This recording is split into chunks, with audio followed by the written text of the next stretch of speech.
Alors bonjour Pascal, aujourd'hui je voulais avoir un échange avec toi sur une opposition qu'on a parfois toi et moi sur certains sujets, enfin notamment au niveau de la spiritualité et de la religion. Et puis c'est parce que c'est une opposition que je vois très souvent sur Internet ou même dans la vie réelle lorsque je fais des débats sur ces sujets, c'est-à-dire sur les questions métaphysiques, sur la question de Dieu, sur la question des religions, etc. Et très souvent, en fait, il y a une opposition où on voit des apostats rejeter complètement la religion, rejeter toute question métaphysique et toute idée de spiritualité. Et c'est vrai que moi, même étant apostat de l'islam, je n'ai pas rejeté toute idée de Dieu. Et c'est peut-être un tort, et tu me diras ce que tu en penses. Je n'ai pas rejeté toutes les questions métaphysiques et je n'ai pas rejeté non plus, eh bien, l'aspect peut-être civilisationnel des religions et cet aspect de liant qui, malgré que on en est d'accord tous les deux, les religions soient des sectes qui ont réussi en l'occurrence, mais elles ont quand même cet aspect de liant sur lesquels reposent très souvent les civilisations. Donc voilà, c'est de cela dont on parle aujourd'hui. Et du coup, j'aimerais dans un premier temps, Pascal, bonjour déjà et merci d'avoir accepté. Et ce que j'aimerais, c'est tout simplement que tu nous donnes ta position, parce que là, je te donne ma perception de ta position, et j'aimerais que tu précises ta position toi-même, voilà, pour que ce soit Ben oui, plus clair. oui. Merci Cyril. En fait, c'est peut-être la question essentielle de savoir quelque part, est-ce qu'on est véritablement différent dans nos convictions après avoir remis en question tout ce à quoi on a cru de bonne foi. Et je ne suis pas en fait certain qu'on est tellement différents l'un de l'autre ou qu'il reste des différences à ce point importantes qu'on ne puisse pas s'entendre sur le fond du fond. Et donc c'est aussi pour moi du coup l'intérêt de notre échange, c'est de se dire que peut-être que au fur et à mesure de l'échange, on se rendra compte que quelque part on se rejoint peut-être davantage encore. Mais on verra bien. D'accord. Donc dans un premier temps, ce que j'aimerais dire, c'est tout simplement que eh bien, comme je le disais très souvent, beaucoup d'apostats rejettent toute idée de Dieu et nous disent que voilà, les gens qui ont besoin de Dieu sont des gens un petit peu bêtes, un petit peu faiblards d'esprit et puis un petit peu peureux en plus, qui ont besoin d'un ami imaginaire pour supporter le poids de la vie, le poids de la Mm. liberté et oui, et tout simplement pour avoir une direction de vie quand ils sont pas capables d'en former un eux-mêmes. Ce avec quoi je suis quand même en partie d'accord. Mais au-delà de ça, moi, je vois dans le fait religieux, notamment dans le fait spirituel, mais dans le fait religieux, il y a quand même un petit peu de spiritualité, et puis il y a quand même un aspect, un aspect rituel, ritualiste, qui rappelle aux gens, aux hommes et aux femmes que tout n'est pas que matérialisme athée. Et j'aimerais que tu nous dises si toi, tu rejettes en fait toute spiritualité, tout on va dire, allez, on va aller directement dans le vif du débat. Est-ce que tu rejettes toute intelligence, toute possibilité d'une intelligibilité ou d'une volonté derrière la création de l'univers? En fait, Cyril, je pense que toi comme moi, on est fondamentalement d'accord sur l'essentiel, c'est-à-dire que on sait très bien que la religion, en termes de anthropomorphisme, ne veut strictement rien dire, c'est-à-dire que c'est juste une projection en fait de nos passions et de nos peurs et tout ce qu'elles véhiculent comme culpabilité, et du coup de besoin de croire en notre vie parce que la vie que l'on mène en fait nous paraît insuffisante et qu'on a peur de la mort et que l'ignorance évidemment elle est un terreau absolument important, essentiel, qui permet justement aux religieux de s'agripper dessus, je dirais, pour nous faire croire que eux détiennent la vérité et que finalement en dehors de eux rien n'est possible. Et c'est un long chemin, justement, de se dire qu'à un moment donné, il faut se déconditionner de sa propre culture, sa propre, je dirais, vie familiale aussi, dans laquelle évidemment se noue ce qui semble être l'essentiel d'une religion, et pour en sortir, du coup, il faut revenir à soi, et c'est un long cheminement. Et du coup, je me dis souvent, ce qui m'intéresse au plus haut point, en fait, ce n'est pas ce que chacun, quelque part, a pu croire, ce dont on vient, mais c'est de se dire qu'à un moment donné, il faut sortir de tous ces carcans, de tous ces conditionnements pour quelque part voir qu'est-ce qui fait unité.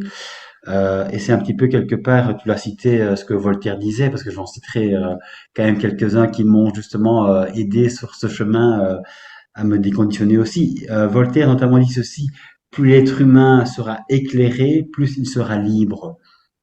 Et éclairé, évidemment, c'est forcément sortir de l'obscurantisme des religions. Et quand on en sort, du coup, effectivement, on devient éclairé et on devient libre. Et ça, c'est un sacré chemin.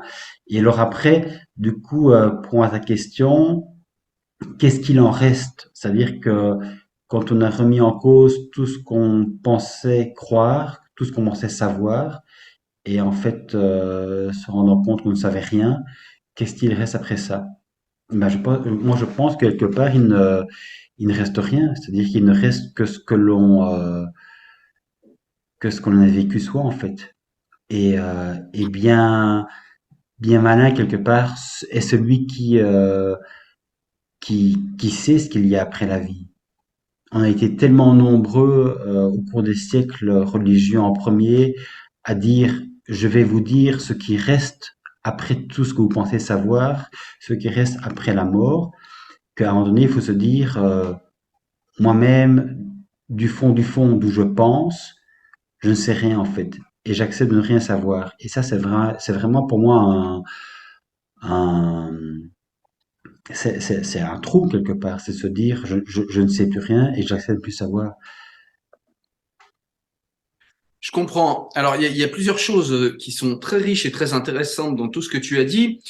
La première chose que je puis dire, c'est que effectivement Voltaire était d'accord avec toi et je te rejoins parce que je suis d'accord avec vous deux sur le fait qu'effectivement toutes les religions sont des sectes qui ont une vision de Dieu qui est anthropomorphique, c'est-à-dire que eh bien on voit un Dieu profondément humain avec des passions, qui se met en colère, qui a besoin qu'on l'adulte, qui a de l'orgueil, qui a voilà. Donc on est Hmm. d'accord là-dessus et ça c'est quelque chose qui est assez commun, je dirais, en tout cas sous nos horizons. C'est pas commun partout, hein. On est même en France, en Belgique, voilà, en Europe en général, on a quand même une particularité mondiale.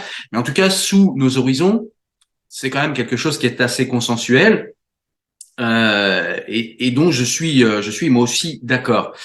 Maintenant, Voltaire, c'était en même temps la personne qui disait que toute religion est une secte, comme tu l'as rappelé, mais Voltaire, c'était aussi la personne qui disait celui qui pense que Dieu n'existe pas, c'est aussi celui qui pense que, eh bien, il se balade dans le désert, il trouve une montre et qu'en fait, il n'y a pas d'horloger. Donc, ce que je veux t'expliquer par là, c'est pas forcément pour contredire ta citation, mais c'est tout simplement pour rappeler que si Voltaire était fermement contre les monothéismes, Voltaire était aussi fermement déiste. Et ce que je veux expliquer par là, c'est que tu dis, effectivement, quand on regarde ce qu'on croyait savoir et comment on s'est illusionné quand on a été au sein d'un monothéisme, c'est ton cas et c'est aussi le mien, euh, et du coup tu dis, finalement, il ne reste plus rien. Et je peux être d'accord avec toi, mais uniquement de manière transitoire, c'est-à-dire à la Descartes. C'est-à-dire, tu sais, quand Descartes se départit de tout ce qu'il croyait savoir, et puis que finalement, il veut repartir du seul savoir sur lequel il ne peut pas douter. Voilà, donc me revoilà avec un autre point de vue et une autre caméra parce que j'ai eu un petit problème technique avec ma première caméra. Donc j'en étais à dire, oui, que Voltaire n'était pas contre toute idée de Dieu, bien au contraire. Voltaire disait très souvent que, eh bien, il ne peut pas y avoir d'horloge sans horloger. Voilà, et c'est ainsi qu'il voyait le monde et qu'il justifiait son déisme. On peut également parler de Spinoza, qui nous expliquait que bien tout le monde peut obéir, mais tout le monde ne peut pas se former une éthique par lui-même et tout le monde ne peut pas être libre. Ça nécessite des particularités, un amour, une appétence pour la liberté, mais aussi des particularités intellectuelles que tous n'ont pas. Et c'est pas être arrogant que de dire ça, c'est un constat. Euh, Ce que je veux te dire par là, c'est que tous ces gens qui étaient contre le monothéisme n'étaient pas forcément contre toute idée de religion. Et donc j'en venais au moment où ça a coupé à cette idée où tu disais qu'est-ce qu'il reste quand on s'est départi de toutes les illusions dont nous ont bercé les monothéismes. Et tu me disais finalement il reste rien.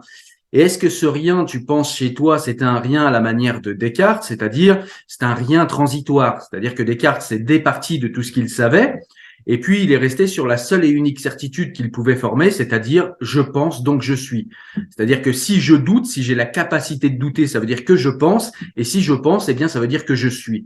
Et ça, c'est une certitude indubitable de laquelle je ne peux pas douter. Et c'est la seule dont je ne peux pas douter. C'est-à-dire qu'en gros, il s'est départi de tout son savoir pour ensuite reformer à l'aide de son intellect et à l'aide de la méthode cartésienne, eh bien, des nouvelles certitudes qui seraient des petites certitudes qui le feraient avancer et qui lui permettraient de se diriger dans le monde, nous disait-il. C'est pour ça qu'il avait inventé cette espèce de comment disait-il, de morale transitoire. Voilà. C'est une morale Mm. transitoire qui va évoluer au gré de nos connaissances et des certitudes qu'on va former. Et en gros, tout voilà, tous ces trucs compliqués que je ressors, tout simplement pour dire, est-ce que tu es dans ce moment transitoire où tu rejettes tout pour tout simplement refaire corps avec toi-même avant de pouvoir éventuellement adopter d'autres connaissances, d'autres certitudes ou d'autres choix? Ou bien est-ce que pour toi, ce rien est quelque chose qui va rester et durer dans le temps? Ouais, mais écoute, Cyril, c'est une question évidemment, mais en fait, c'est une question assez, je dirais, éternelle. C'est-à-dire que tu dis effectivement pas d'horloger sans, sans créateur. Et, enfin, pas d'horloge sans créateur. Quelque part, on revient toujours un petit peu au point de départ, qui est de se dire, finalement, s'il y a un monde, il y a bien forcément quelqu'un qui l'a créé. C'est toujours quelque part la même idée qui revient. Et avec l'énergie quantique, quelque part, on se dit toujours, c'est un peu le même raisonnement qui est à l'œuvre. Et à chaque fois, je me dis, mais est-ce qu'on a vraiment besoin de donner Dieu comme explication pour comprendre le monde? J'ai quand même à chaque fois l'impression, au contraire, que la, la raison écarte la foi plus que la foi ne donne raison à la science. Et, euh, et du coup, en fait, ça me gêne très fort de me dire qu'on essaie un petit peu, en fonction de l'évolution des sciences, de finir par trouver une raison à la fois qui objectiverait un petit peu les croyances. Donc, moi, je pars un peu de mon expérience personnelle et je finis par me dire quelque part, à force de me remettre en question, j'ai décru et qu'à force de décroire, je ne sais plus rien en fait et que j'accepte de ne plus rien savoir. Même si la foi, quelque part, se sert encore et encore de la science pour finir par dire, vous voyez, ce qu'on a cru, en fait, finalement, c'était quand même vraiment vrai. Et ça me gêne parce que je me dis, mais non, en fait, vous allez arrêter, en fait, de vous servir de la science pour nous faire croire que, quelque part, vous avez raison, en sachant que ce que les croyances, en fait, nous disent, sont chaque fois des croyances quand même parcellaires, c'est-à-dire qu'en fait, c'est une croyance qui vient d'une culture, d'une famille, d'une religion, et en gros, c'est toujours les monothéismes, le judaïsme, le christianisme et l'islam qui, en fait, tâchent de se raccrocher justement à l'évolution des sciences pour dire chacune d'entre elles, on avait finalement raison de vous dire ce que l'on pensait. Et ça moi, quelque part, je me dis à un moment donné, il faut en sortir complètement, quoi. Je veux dire, c'est totalement absurde, quoi. Et Spinoza, d'ailleurs, toi qui l'apprécies tellement, en fait, le dit de manière, je trouve, extrêmement magnifique, dans un deuxième extrait, du coup, que je vais réciter, quand il dit, ça a été, de tout temps, le plus grand objet des théologiens d'extorquer au livre saint la confirmation de leurs rêveries et de leur système, afin de les couvrir de l'autorité de Dieu. Et donc, à un moment donné, je pense qu'effectivement, il faut sortir de ce qu'on peut appeler, Cyril, l'anthropomorphisme pour se dire, à un moment donné, on ne sait plus. Et quand on ne sait plus, véritablement, on ne sait plus.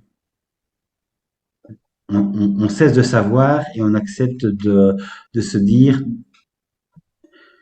j'essaie de vivre au mieux avec mes frères, mes sœurs, quelque part de vivre en humanité, d'avoir des convictions communes qui font que la vie ensemble, ce n'est pas juste des communautés les unes à côté des autres, mais c'est véritablement, je vis avec toi parce que le plus vrai de toi, c'est ce que tu es. Et ce que tu es, ça ne dépend pas de ce que tu as vécu, de ce que tu as connu, de ta culture, de ta famille, de ta religion. C'est toi en tant qu'être humain, déconditionné justement, par hypothèse, de toutes tes croyances. Une fois que tu as vécu ça, qui es-tu? Et c'est là qu'on peut se rejoindre, je dirais de manière totalement universelle. Et puis après, ce que la vie après nous réserve, on n'en sait rien en fait. Alors, j'ai plusieurs questions. C'est très intéressant tout ce que tu dis. J'avais raison hein, de vouloir ce débat avec toi parce que ce débat est intéressant. Alors, la première chose, c'est de rappeler déjà que Spinoza, effectivement, était contre ce dieu des monothéismes. Mais comme beaucoup des Lumières, même si Spinoza n'est pas considéré comme une lumière, mais plutôt comme une pré-lumière, c'est quelqu'un qui croyait en Dieu. Mais sauf que son Dieu à lui était immanent. Comme le disait, j'aime bien la formule d'Einstein qui résume assez bien le Dieu de Spinoza. Einstein était quelqu'un d'intelligent. Et donc, dans sa grande intelligence, il a résumé les choses ainsi. En répondant à un rabbin qui lui demandait s'il croyait en Dieu, il expliquait tout simplement que il fallait lui expliquer ce qu'était Dieu pour savoir s'il y croyait. Et il a dit, si Dieu pour vous, c'est le Dieu cosmique de Spinoza, alors oui, j'y crois. Ce que je veux expliquer par là, en disant ça, c'est pas du tout pour te contredire, Pascal, c'est tout simplement pour essayer de placer une nuance entre le monothéisme et les questions métaphysiques. C'est-à-dire que quand on est sorti du monothéisme, est-ce qu'on a épuisé toutes les questions métaphysiques? C'est ça. C'est-à-dire que euh, le monothéisme, si je calcule bien, est arrivé 500 ans après les présocratiques. Sauf que Épictète, Sénèque, je sais pas, Pythagore, bref, tous les présocratiques avaient des questions métaphysiques bien avant les religions. Les religions sont venues répondre et donner des réponses, des certitudes à des questions que l'humanité, à mon avis, se pose depuis qu'elle est humanité. Donc, en gros, les monothéismes sont venus en fait poser un dogme sur des questions qui me paraissent à moi naturelles. Et donc, je pense qu'il n'est pas en soi néfaste de rester avec ces questions métaphysiques, en tout cas quand on y est intéressé. Après, on est en pays laïque et on a le droit de s'en foutre royalement, il n'y a aucun problème avec ça. Mais je pense qu'il n'est pas inintéressant pour les personnes qui sont intéressées par ces questions, et bien de continuer à réfléchir aux questions métaphysiques en s'extrayant évidemment des dogmes et des illusions monothéistes. Ça, c'est le premier point. Le second point, c'est qu'on a l'impression un petit peu, et tu préciseras parce que je pense pas que c'est ce que tu as voulu dire, mais en tout cas, c'est ce que j'ai entendu et c'est ce que nos téléspectateurs risquent d'entendre. C'est-à-dire que quand on est sorti des monothéismes, eh bien, on est sorti de toute illusion. Moi, quand j'écoute un athée me dire non, non, mais Dieu, ça n'existe pas, et je lui dis que comment tu expliques la théorie des réglages fins, qui fait que si jamais on avait un tout petit peu plus d'hydrogène, un tout petit peu plus d'oxygène, un tout petit peu plus de carbone, à des chiffres à 10 zéros après la virgule, eh bien la vie n'adviendrait pas. Comment tu m'expliques ça? C'est pas possible en fait que ce soit le hasard. Et là, eh bien le matérialiste athée va me répondre avec une croyance, tout en se réclamant de la science et me dire mais tu sais Cyril, c'est la théorie des multivers. Sauf que manque de bol, je connais un petit peu le sujet et les multivers c'est pas une théorie, c'est une hypothèse qui n'a pas plus d'appui que le dieu des monothéismes. Ce qui veut dire, ce que je veux expliquer par là, c'est que les croyances et les illusions ne sont pas l'apanage des croyants. On l'a vu d'ailleurs pendant le Covid, hein, les matérialistes athées se sont dit ça y est, le vaccin va nous sortir de tout. Ils ont paniqué, on s'est tous enfermés tellement on a eu peur de mourir. Et pourtant, on est dans des pays majoritairement athées. On a eu peur de mourir, tous, croyants ou pas. Et voilà, même, je vais même dire, les croyants avec leurs illusions, et on est bien d'accord que ce sont des illusions, ont été plus sereins que les matérialistes athées, dont l'Église est devenue la science, j'ai l'impression parfois. Ce que je veux dire par là, encore une fois, j'y reviens, c'est qu'il ne s'agit pas, à mon sens, de sortir des monothéismes pour se départir de toute illusion et de toute croyance. Il y a des matérialistes athées ou des athées militants qui se comportent comme les pires des religieux prosélytes. Et on le voit, ils ont besoin, eux aussi, de croyances.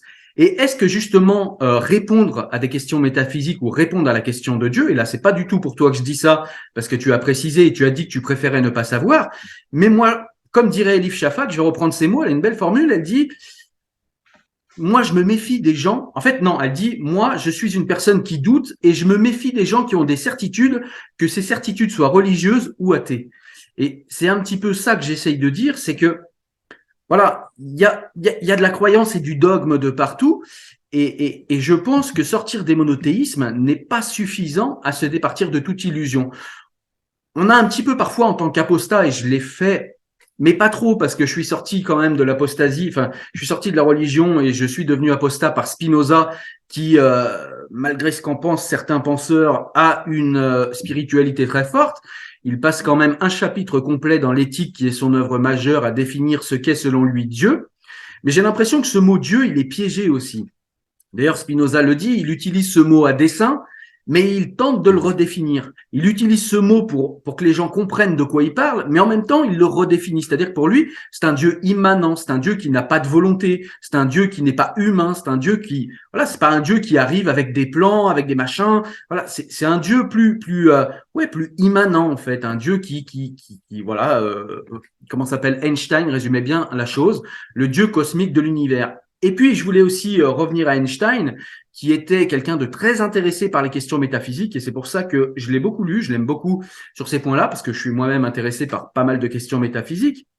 Einstein disait qu'il lui était un grand scientifique, qui était croyant, comme je viens de le dire, en le Dieu de Spinoza, disait, vous verrez, plus les croyants, plus les scientifiques en apprendront sur l'univers, et plus ils seront persuadés de l'existence de Dieu. Alors c'est Einstein, c'est pas parce que quelqu'un est intelligent qu'il n'a pas ses propres croyances, et ce sont peut-être ses propres croyances ou ses propres illusions. Je suis pas en train de dire que ce qu'il dit est forcément la vérité. Ce que je veux expliquer, c'est que il y a parfois aussi, dans la vision qu'on peut avoir de l'univers, eh bien des raisons qui nous font penser que, sans parler d'un Dieu anthropomorphique, il peut y avoir peut-être une volonté derrière, il peut y avoir peut-être quelque chose.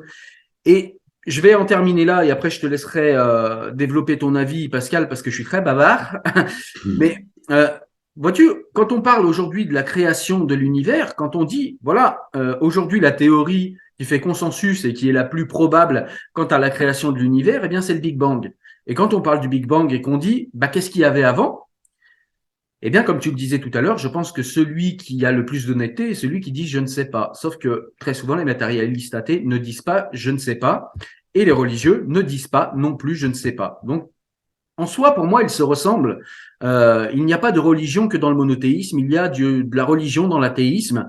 C'est Chador Javan, qui est franco-iranienne, qui disait très justement, et j'aime beaucoup, elle disait l'athéisme est une croyance comme les autres. Et à ce titre, elle mérite la même place que les autres croyances en pays laïque. Donc elle essayait, elle est athée, et donc elle prêchait pour l'athéisme. Mais elle m'a mis sur une piste, c'est vrai, c'est que l'athéisme est une croyance comme les autres. Et est-ce qu'on peut pas devenir, en sortant d'une religion, un, euh, un, un athée religieux Hmm. ou adopter la religion de l'athéisme? C'est la Hmm. question que je te pose. Ouais, mais Sarah Chavan, évidemment, c'est une femme que j'aime beaucoup parce qu'en fait, je l'ai lue, c'est une Iranienne et que du coup, évidemment, dans la situation actuelle, sachant ce qui se passe en Iran, c'est vrai que ça nous renvoie forcément à ce que la religion peut avoir de plus détestable lorsqu'évidemment elle, euh, elle discrimine les femmes au point de les tuer juste parce qu'effectivement un cheveu dépasse de leur voile. Donc cette femme, évidemment, pour moi, est un est un porte-drapeau justement de ce qu'effectivement il y a de plus juste à dénoncer les religions. Et les religions ont toujours été évidemment extrêmement de fait discriminatoires par rapport aussi à la manière dont on pouvait penser la vie, à la vivre en fait. Elles ont toujours été contre la vie, c'est-à-dire qu'elles ont toujours estimé qu'elles avaient une vérité autoproclamée qui nous faisait, qui nous empêchait quelque part de vivre par nous-mêmes. Et la liberté de conscience, c'est une belle chose, mais c'est quelque chose qui de fait est contraire à toute religion qui impose une façon de penser et d'agir. Et du coup, en fait, Cyril, je me dis, il y a eu depuis la nuit des temps, en fait, une opposition entre la foi et la raison. Et, euh, et la religion a toujours finalement tenté de dire que la science pouvait quelque part lui servir en fin de compte à retrouver le terrain qu'elle avait perdu. Si ce n'est qu'au fil des siècles, on a toujours vu que la science, elle a toujours été quelque part contre la foi. Parce que sa méthode scientifique, quelque part, s'oppose précisément à ce que la foi est censée être. Parce que la foi, évidemment, quelque part, elle est, pour une religion, censée venir de Dieu. Mais en réalité, c'est la religion qui a inventé Dieu et qui, du coup, en fait, a inventé une société patriarcale en prenant Dieu quelque part en otage. Et au-delà de cette religion, je dirais, patriarcale, il y a peut-être effectivement autre chose au-delà, mais ça, quelque part, de nouveau, ce n'est pas de l'ordre de la raison, c'est peut-être effectivement de l'ordre de l'irrationnel, de l'expérience de chacun, qui du coup, en fait, ne peut pas être dogmatisé, ne peut pas être mis en musique, ne peut pas être quelque part conceptualisé. Et donc il faut accepter à un moment donné comme je le disais quelque part, qu'on ne sache pas. Et je pense que c'est ça le plus difficile en fait. Quelque part, on essaie toujours en fait de se servir de ce qui existe, des sciences en particulier, pour essayer de ramener en fait ce que l'on sait à ce que l'on ne sait pas. Je pense qu'il y a quelque part en fait quelque chose de d'absurde à penser que l'on peut croire à partir de ce que la science peut nous dire de la vie. On ne sait pas effectivement ce qu'il y a derrière le Big Bang, mais il faut cesser quelque part de penser que parce qu'on ne sait pas ce qu'il y a derrière le Big Bang, il y a forcément quelque part une vie éternelle. On ne sait pas, et quand on ne sait pas, on ne sait pas. Et je Ouais, pense mais que les athées font la même chose, c'est-à-dire que les athées ne savent pas dire je ne sais pas non plus. C'est ça, oui, c'est là où je veux en venir. mais peu importe que les athées ne sachent pas en fait ce qu'il y a. Je veux dire, moi, je ne suis pas athée. Je dis simplement, je suis agnostique en fait. Je ne sais pas. D'accord. Et quand je ne sais pas, j'admets en fait quelque part humblement que tout ce que la vie m'a appris ne m'a pas permis de savoir par rapport justement à l'au-delà de la vie, et que quelque part la religion a fortiori, en fait, qui m'a tellement trompé de fois, elle n'est pas en mesure, en tout cas, de me dire ni sur terre ce qui est vrai, ce qui est juste, ce qui est bien, ce qui est mal, ce que je dois vivre en étant juste, ce que je ne dois pas vivre en étant mauvais, et que du coup, en fait, je me dis que j'ai à vivre par moi-même, en fait, en ne sachant plus. Alors, Pascal, tu as fait plusieurs oppositions auxquelles je souhaiterais répondre. La première, c'est l'opposition entre la raison et la foi. Tu as dit, si je me souviens bien, tu me corriges si je me trompe, tu as dit la science est toujours venue amoindrir les religions ou en tout cas combattre les religions. Ce qui est quand même à nuancer. Quand on sait que l'inventeur d'une théorie de la connaissance qu'on utilise encore aujourd'hui en science est Descartes, et on sait que Descartes était un fervent chrétien, euh, on sait que Spinoza est classé parmi les philosophes rationalistes, c'est-à-dire les gens qui utilisent et qui conceptualisent le monde uniquement par la rationalité. Spinoza était croyant, déiste, il n'était pas monothéiste, hein, comme Descartes, lui, était Oui, beaucoup un fervent chrétien. J'ai rappelé l'exemple de Descartes, de Einstein, mais on pourrait parler de nombreux scientifiques dont j'ai la liste dans un livre qui est ici, qui fait polémique, où on a à peu près ici, dans ce livre, que beaucoup de gens n'aiment pas, et je comprends pourquoi, mais on a, je crois, à peu près 300 scientifiques, dont des scientifiques qui ont eu des prix Nobel de sciences, qui sont de fervents croyants. Là où je veux en venir, c'est pas que la religion aide à la science. Là où je veux en venir, c'est exactement au point où en vient Spinoza dans sa première œuvre qu'il a faite, c'est le traité de la réforme de l'entendement. Et qu'est-ce qu'il nous dit, Spinoza, dans le traité de la réforme de l'entendement? Il nous dit que quand on commence à réfléchir de manière rationnelle, ce qu'il faut commencer par faire, alors je schématise, hein, que ceux qui ont lu ce traité ne se disent pas, oui, il dit n'importe quoi. Ce que je dis est exact, mais je vais simplifier pour pas y passer une heure. Mais en gros, ce que dit Spinoza, c'est qu'il faut placer dans sa tête ce que l'on sait de ce que l'on croit et ne pas mélanger les deux. C'est-à-dire qu'on ne peut pas vivre sans croyance. Il est impossible de tout savoir. Et à partir du moment où il est impossible de tout savoir, il faut quand même qu'on se positionne sur tel ou tel sujet. Donc parfois on se positionne par rapport à ce qu'on sait, parfois on se positionne par rapport à ce qu'on croit. C'est-à-dire un tel nous a dit ça, cette personne fait pour nous figure d'autorité, alors on pense que cette personne nous dit la vérité. Sauf que c'est une croyance, on l'a pas rationnellement vérifiée. Et ce que nous dit Spinoza, c'est qu'il est extrêmement néfaste de confondre les croyances et les savoirs. Parce qu'un savoir, quand on sait, quand on a réfléchi, quand il y a eu une démonstration rationaliste, qu'elle soit cartésienne ou autre, ou quand on a éprouvé telle ou telle chose, eh bien, on ne peut plus douter de ça. Et douter de ce qu'on sait, c'est néfaste. En revanche, à l'inverse, et c'est là où les religions pêchent beaucoup, les religions monothéistes, c'est tout simplement de vouloir qu'on ne doute pas de croyances. Or, pour Spinoza, c'est exactement l'inverse qu'il faut faire. Il faut tout le temps remettre en question les croyances, parce qu'il n'y a rien de moins vrai que les croyances. Et une Mm. croyance ne peut jamais servir dans un développement rationnel. Ce que je veux dire, c'est qu'à l'intérieur d'une même personne peut coexister, si la personne est intelligente et qu'elle sait faire la part des choses, eh bien, peut coexister une croyance métaphysique ou une croyance sur d'autres sujets, mais quand même une vie vécue selon un rationalisme strict. Et c'est cette nuance que j'aimerais introduire, parce qu'on a quand même déjà d'une beaucoup de scientifiques qui ont fait ça, et je ne voudrais pas laisser à croire, parce que je pense que moi-même je ne le vis pas comme ça, laisser à croire que nous avons une opposition stricte à laquelle nous devons adhérer et choisir comme une religion, c'est-à-dire nous devons être ou rationalistes ou croyants, et il y a opposition entre les deux. Je pense que c'est beaucoup plus nuancé que ça. Il y a beaucoup de croyants qui sont beaucoup plus rationnels que beaucoup d'athées. Mais les athées posent pas de bombes, donc c'est vrai qu'ils nous emmerdent moins. Il y a aussi des athées qui se comportent comme les pires des croyants et qui ont pas beaucoup de rationalité. J'ai vu certains zététiciens se réclamer de la raison, faire preuve d'une mauvaise foi assez proche des monothéismes.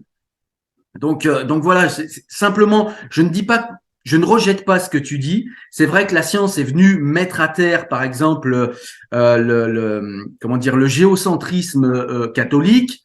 C'est vrai que la science nous a aidés, mais la science a aussi remis en question certaines théories scientifiques antérieures, pardon. Donc, Oui, ce que oui, je bien dis, c'est sûr, qu'une nouvelle bien sûr, connaissance. Cyril, mais c'est vrai que la science elle a la méthode scientifique pour elle, ce que la foi n'a pas. La foi continue en fait Méthode à créée par un essayer croyant, de, la foi méthode créée par Descartes. essaie de continuer à perdurer malgré en fait les heures passées en essayant justement en plus ce qui est pervers de se servir de la science pour continuer en fait à, à penser ce qu'elle pense. Donc c'est tout c'est tout la perversité prendre du système. C'est-à-dire que pour moi je dissocie évidemment ici clairement la foi, je dirais monothéiste en fait de ce que la science a permis effectivement de montrer comme étant des erreurs euh, en termes de religion. Donc, donc je pense que de ce côté-là, effectivement, la foi et la raison, mais c'est un vieux débat en fait, Ouais, mais seront toujours ce débat, je trouve, seront toujours antagonistes parce qu'effectivement, à partir du moment où la religion a pensé le monde comme elle l'a pensé avant même l'avènement de la science, elle a pensé justement être la seule maîtresse de la façon dont il fallait penser et croire le monde et du coup évidemment l'après-mort, c'est-à-dire la vie éternelle. Et là évidemment la science est venue totalement découdre ce que la foi pensait pouvoir croire. Euh, il suffit de penser évidemment chez les chrétiens à ce qu'on a cru pouvoir déduire de la Bible, à savoir le péché originel, qui est effectivement une chute et une rédemption par le Christ. Et puis évidemment, la science est venue apporter ce qu'on appelle la théorie de l'évolution, en se disant que la vie évidemment ou que le monde n'a pas été créé en 7 jours et que du coup il n'y a pas eu non plus de chute avec un soi-disant péché originel, mais que simplement il y a effectivement entre guillemets dans le monde le mal, mais que ce n'est pas lié en un bien et à un mal, ce n'est pas lié à un anthropomorphisme tel qu'effectivement les religions l'ont vu, et que Spinoza précisément a dénoncé à juste titre. Et c'est là évidemment qu'on doit à un moment donné dépasser cette dichotomie entre le monde d'en bas, le monde d'en haut, le bien et le mal, Mais et quelque part aussi ouais. du coup la femme euh, pécheresse et l'homme et le religieux toujours mal, censé justement aussi du coup dire à la femme ce qu'elle est censée faire pour quelque part advenir à un monde éternel, quoi. Je veux dire, il y a en fait quelque chose qui est perverti en fait depuis les origines et quelles que soient les sciences, finalement, peu importe. Moi, je me rends depuis le départ, en fait, c'est ça l'important pour moi, c'est que les religions ont totalement en fait nui à l'existence, à la vie, à ce que l'on pouvait effectivement ressentir au plus profond de soi. Et elles ont été d'une perversion extrême depuis des millénaires en fait, et que ça, il faut le quitter, en sortir. Et quand on en sort, du coup, je te dis Cyril, pour moi, quand on en sort, on ne sait plus rien, parce que c'est en même temps absolument fou de se dire qu'au jour d'aujourd'hui, on est toujours en train de se poser les mêmes questions, c'est-à-dire que ok, on ne sait pas, mais peut-être que. Mais en fait, quand on ne sait pas, à un moment donné, il faut arrêter de savoir, quoi. Ah ouais, On je ne suis sait pas. pas et Ouais. il faut être humble et arrêter de se poser des questions, arrêter de se poser des... Parce qu'en même temps, ça veut dire quelque part, avant on ne savait pas, mais que maintenant peut-être que l'on commence à savoir. Mais que de générations en fait sacrifiées depuis le temps.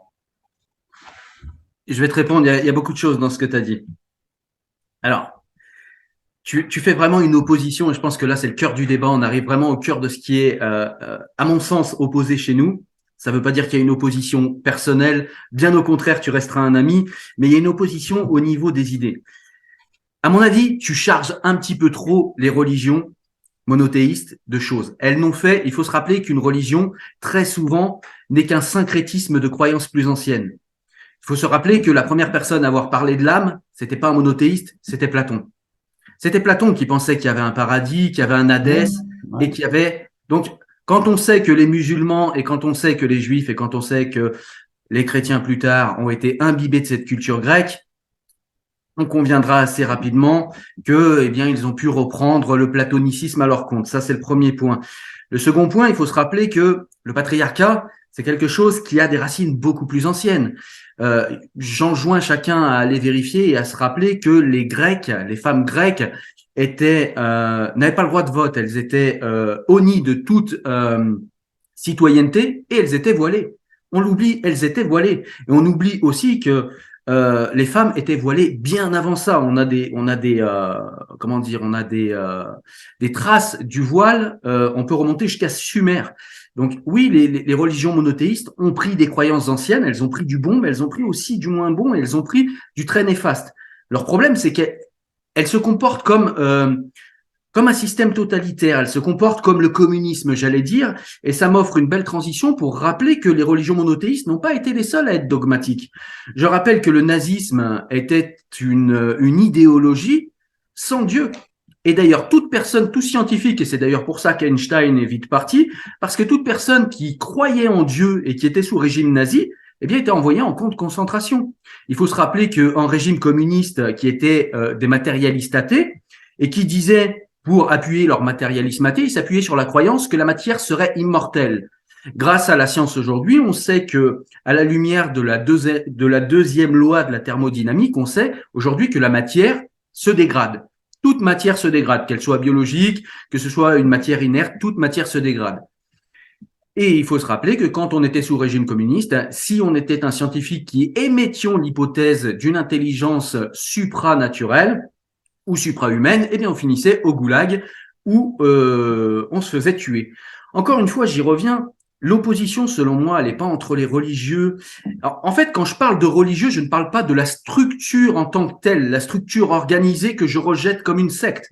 Là-dessus, on est d'accord. Mais le croyant en lui-même n'est pas forcément quelqu'un de néfaste. C'est quelqu'un qui se pose des questions métaphysiques et qui y répond avec des croyances parce que personne ne saurait faire autrement en l'absence de connaissances. Il répond à sa manière, il trouve un sens à sa manière, mais c'est pas forcément. J'aime bien aussi la formule d'Onfray. Je n'ai rien contre les agenouillés tout contre les agenouilleurs. C'est-à-dire qu'en gros, quelqu'un qui croit, Oui, mais bon, c'est parce qu'il y a déjà des agenouilleurs qu'il y a des agenouillés. En fait, je veux ouais, dire, mais il y a eu des c'est agenouilleurs parce qu'il y a des athées. dominants qu'il y a des dominés, Cyril. En fait, l'un n'a pas sans l'autre. Je veux dire, il y a des religieux, il y a effectivement des croyants. Les deux vont ensemble. S'il n'y a pas de religieux, il n'y a pas de croyants, en Le fait. dogmatisme. Il y a des oppressants, des oppresseurs.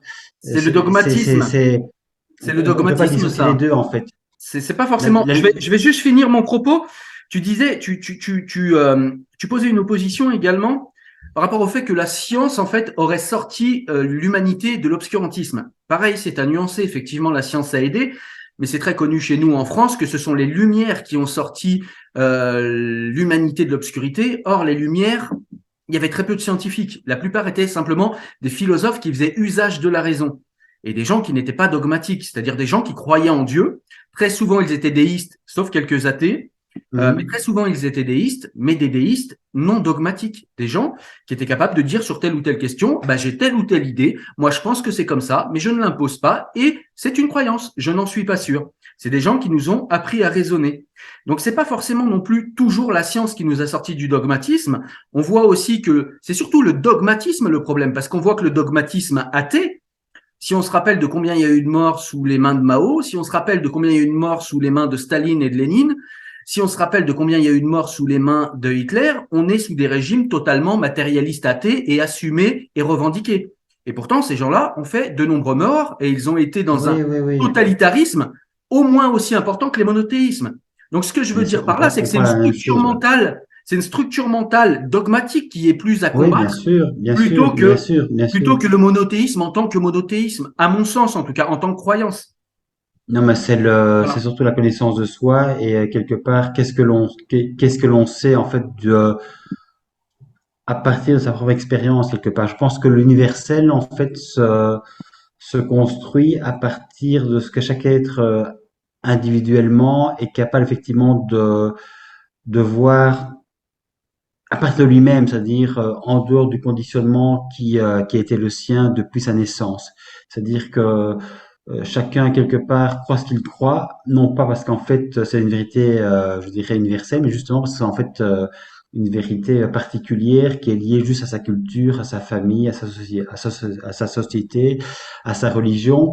Et du coup, en fait, là, on se rend compte que on est en dissonance parce qu'en fait, on ne parle pas à partir de l'humain, on parle à partir de ses propres conditionnements.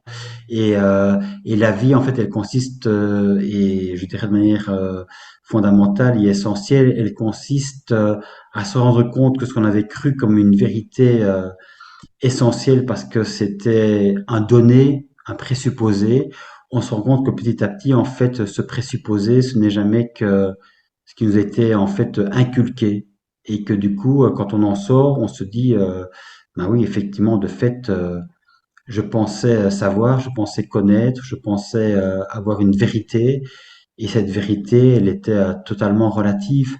Du coup, moi, pour moi, ce qui est important, c'est de me dire à un moment donné, ces vérités relatives ne sont rien et la vérité réelle, elle surgit de l'humain. C'est ce qui nous fait en fait peut-être à un moment donné dire qu'on peut vivre ensemble au-delà de nos particularités. Et là, quelque part, j'ai envie de reprendre Cyril peut-être parmi une autre citation du coup pour faire un petit peu le lien entre tout ce qu'on dit.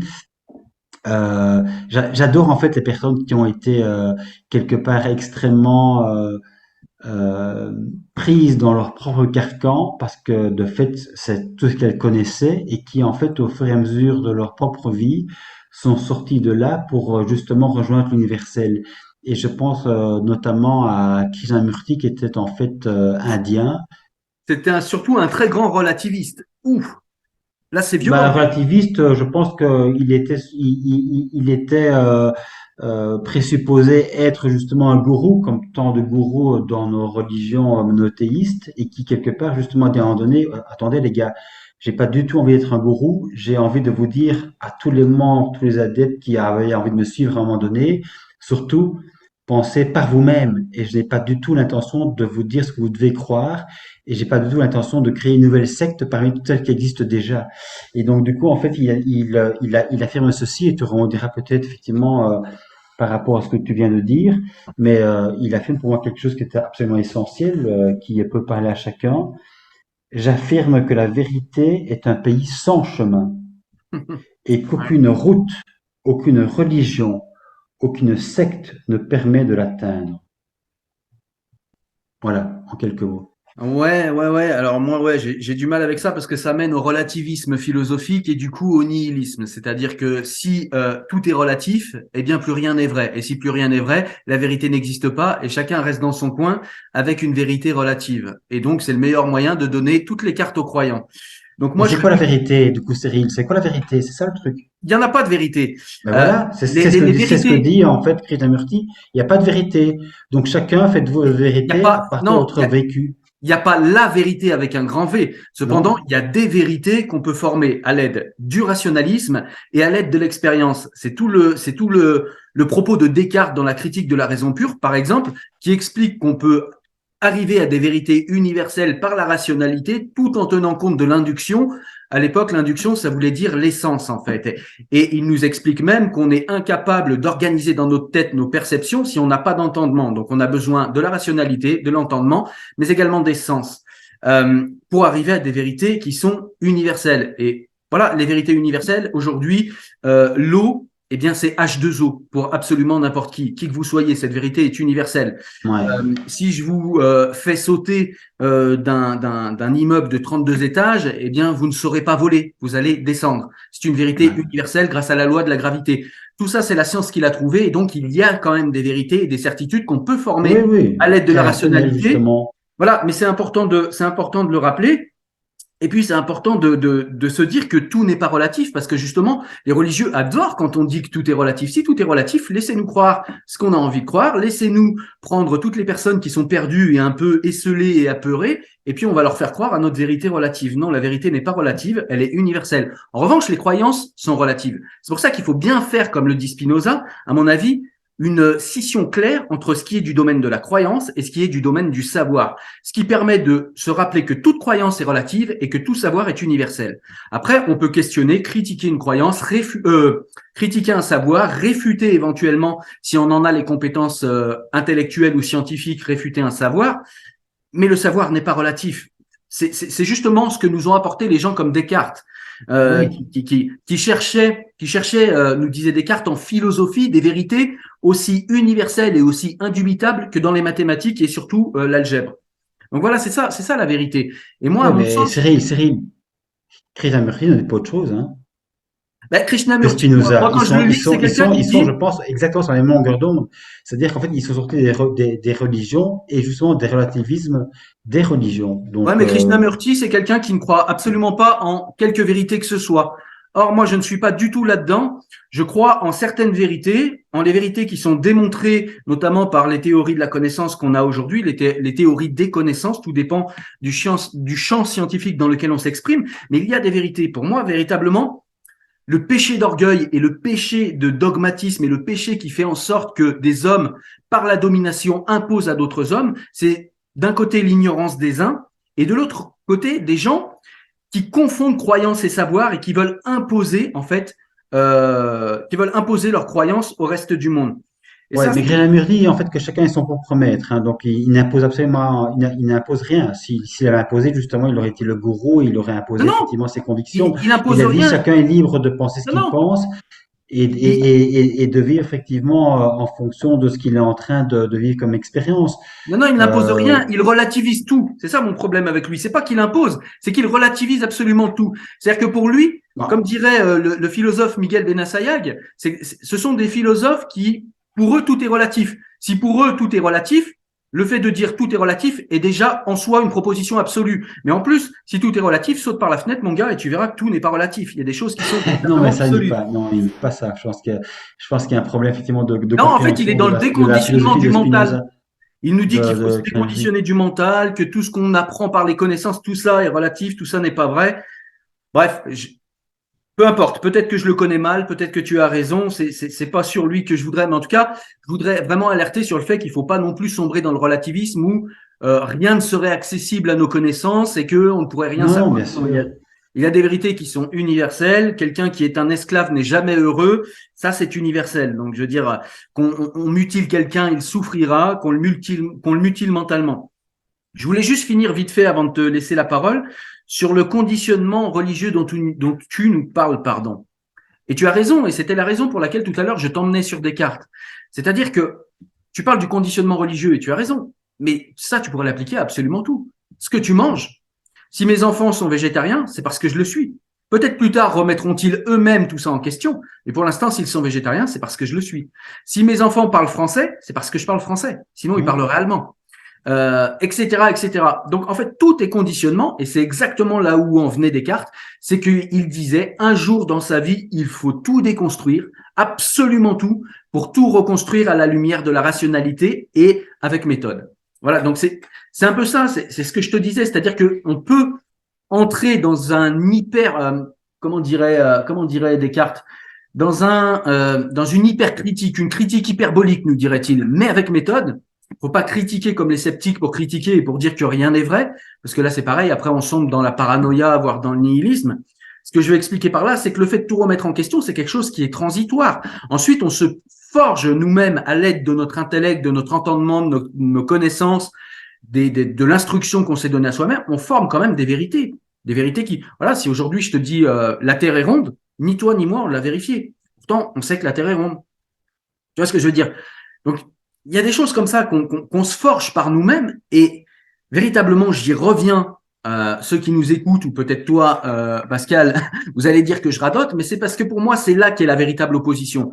La véritable opposition et le véritable problème, c'est dans les gens qui confondent les croyances et les savoirs. Ils vont douter de savoir et ils ne vont pas douter de leurs croyances, ou alors ils vont douter de rien du tout chez les plus abrutis. Ils vont douter d'absolument rien, et tout ce qu'il y a dans leur tête, ils vont penser que c'est une vérité révélée. Et c'est ça pour moi le problème. Le problème, c'est qu'il y a des gens qui ne doutent pas, ou alors ils doutent des mauvaises choses. Et puis il y a des gens qui sont pas. Regarde, aujourd'hui, on a des gens qui font du relativisme culturel, qui nous disent ah ben le voile finalement c'est peut-être quelque chose de bien, il faut quand même l'accepter. Mais c'est parce que c'est des gens qui ne sont pas solides sur leur savoir. Et du coup, on arrive à leur faire relativiser leur savoir, et alors que ces gens, si ça se trouve, on n'arriverait même pas à leur faire relativiser leurs croyances. Or, c'est l'inverse qu'il faut faire. Il faut relativiser les croyances, mais ne jamais relativiser un savoir. Quand un savoir est établi, on peut avoir un esprit critique dessus pour le former, pour le faire évoluer, pour l'endurcir, pour lui donner de meilleures bases. Mais on ne doute pas comme ça d'un savoir. Un voile sur la tête d'une femme, c'est quelque chose qui sera toujours néfaste. Et je pourrais l'expliquer comme je l'ai fait dans de nombreuses vidéos en long, en large et en travers, ou comme l'ont fait de grands auteurs. Tu citais tout à l'heure Chador Javan qui l'a montré dans Bas les voiles d'une manière extrêmement rationnelle. Eh bien, il y a des gens, on l'a vu, qui sont capables de douter de ces vérités-là, qui sont capables de relativiser ça au nom de la culture, au nom de l'antiracisme, au nom de que sais-je. Mais tu vois ce que je veux dire? Pour moi, là est le véritable problème. Et je pense que là-dessus, on n'est pas d'accord. Et du coup, bah, je te laisse me donner ton point de vue opposé. Bah, on n'est pas d'accord. En même temps, Peut-être c'est un pas, peu ce qu'on peut-être disait, pas. c'est ce qu'on disait tout à l'heure, c'est que pour moi, effectivement, il faut dissocier complètement ce qui est la foi en termes de croyances monothéistes et ce qui est effectivement de l'ordre de la raison, qui ont tous été antagonistes, même si effectivement, au fur et à mesure, les religions ont bien été obligées de se faire à la raison pour essayer quand même encore quelque part d'être compatibles. Tu sais, moi, en fait, ça me fait penser aussi à, puisque en fait, il est décédé récemment et on en parle comme quelque part de façon élogieuse en disant c'était un grand pape justement intellectuel en parlant de Benoît XVI qui a cohabité au Vatican avec le pape François. Et je me dis, c'est toujours la même ritournelle en fait. C'est quelque part, on recommence toujours les mêmes, le même obscurantisme quelque part. C'est-à-dire qu'on refuse toujours en tant que croyant, même si on essaie d'être plus moderniste, même si la raison justement essaie de un peu imprégner ses propres convictions, on arrive quand même toujours au bout du bout à la même chose, c'est-à-dire en fait à l'incapacité de remettre en question ce que la foi a été comme déraison, comme impossibilité de vivre sa propre vie.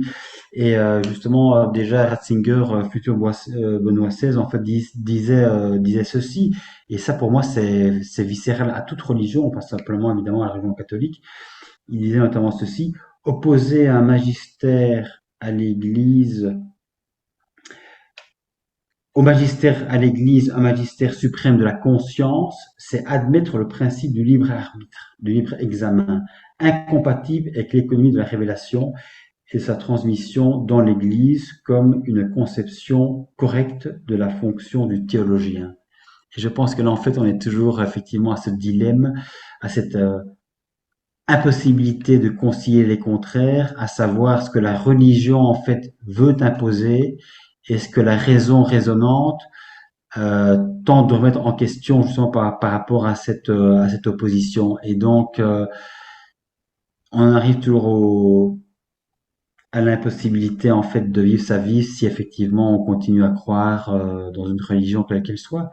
Et, euh, et pour moi, effectivement, c'est consubstantiel à la religion. La religion, en fait, a une vérité qui descend du ciel, mais qui en fait n'est jamais une vérité patriarcale que le prêtre, que l'imam ou que le rabbin en fait s'approprie et en fait cherche à imposer aux croyants qui éventuellement tombent peu ou prou sous sa coupe. Ouais, alors là, tu reviens sur les religions, mais là-dessus, on s'est mis d'accord dès le départ. Les religions sont des sectes. Moi, j'ai aucun problème avec ça. Je suis du côté Oui, de mais Voltaire. oui, Les religions sont des sectes, mais c'est pas parce que les religions sont des sectes qu'on doit s'empêcher d'avoir tout questionnement métaphysique, qui chez nous, au moins en Occident, a au moins 3000 ans, si je m'arrête au présocratique. Je veux dire, c'est quand même des questions qui sont, pour certains, importantes. Et Dieu merci, dans nos pays, on a acquis le droit de s'en foutre. Et je trouve ça très bien. Simplement, je dis que c'est pas parce qu'une personne se pose des questions métaphysiques et pose l'hypothèse de Dieu, comme les matérialistes athées posent l'hypothèse des multivers, que ce sont forcément des crétins. Il y a des gens très non, intelligents. Voilà, je veux dire, quand on voit par exemple Pascal, inventeur de la calculatrice, c'est quand même quelqu'un qui a posé le pari de Dieu. Quand on voit, bref, je vais pas redire, mais voilà, bref. Et puis oui, sur oui, mais en même temps, il a posé, oui, oui, non, en fait, mais tu sais, c'est comme moi, en fait, on peut être extrêmement intelligent sur le plan intellectuel et sur le plan, en fait, de la foi, extrêmement enfantin, hein, je veux dire, C'est exactement ce que je dis. C'est pour ça qu'il faut toujours penser à relativiser les croyances qui peuvent être extrêmement infantiles et pas que dans les religions d'ailleurs. Et il faut véritablement être sérieux sur les savoirs. Et quand on impose un savoir, quand on impose par exemple en République par des lois un comportement, il faut être bien sûr que ce savoir est universel. Il y a parfois aussi en République des lois qui nous sont imposées et qui sont des croyances, hein. Je veux bien dire, quand sûr. on dit aujourd'hui, on va enlever tous les impôts aux pauvres et puis on va enlever les droits à chômage aux chômeurs et puis ces espèces de feignants vont trouver du travail, c'est une croyance. Je veux dire, parce que dans les faits, en France, on a 400 000 emplois disponibles et 5 millions de chômeurs. Alors, je suis pas très bon en maths, mais là, quand même, on voit que ça rentre pas. Donc, c'est une Ouais, croyance. Je veux dire, les croyances sont partout. Et à mon sens, on réduit la lutte contre les croyances, on l'amoindrit en ne restant attaché qu'aux religions. Les croyances sont partout. bien Et sûr. effectivement, ce qu'il y a de plus néfaste dans les religions, c'est que les croyances sont organisées en système, et c'est un système qui, on l'a vu, si on lui casse pas les dents, comme le dit Voltaire régulièrement, devient totalitaire. Donc il faut faire attention à ce monstre à qui il faut couper les griffes et casser les dents, comme disait Voltaire. Il faut faire attention à lui. Mais je pense qu'avec le catholicisme, pour l'instant, on est un peu tranquille. C'est-à-dire qu'il fait Ouais. encore quelques adeptes, mais il a plus beaucoup de puissance et de force en Europe. Par contre, on a l'islam qui nous casse les pieds, donc il va falloir la surveiller.